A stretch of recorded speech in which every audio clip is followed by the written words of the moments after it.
Uddhava Gita, which covers the major part of the 11th canto of Srimad Bhagavatam, is considered the sequel of Bhagavad Gita.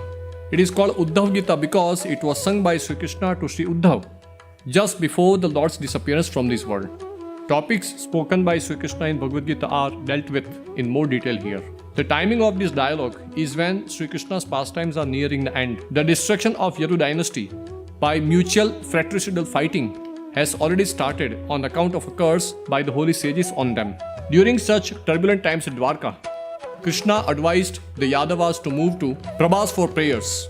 At this point, Uddhav, a great devotee and an attendant of Krishna, apprehending the end of his pastimes, approached him for highly intellectual spiritual instructions.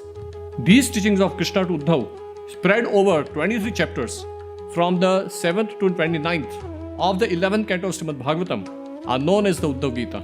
As the Upanishads are the Gyan Kand of the Vedas, so too the Uddhava Gita is the Gyan Kand of Srimad Bhagavatam, the quintessence of devotional path. Hare Krishna.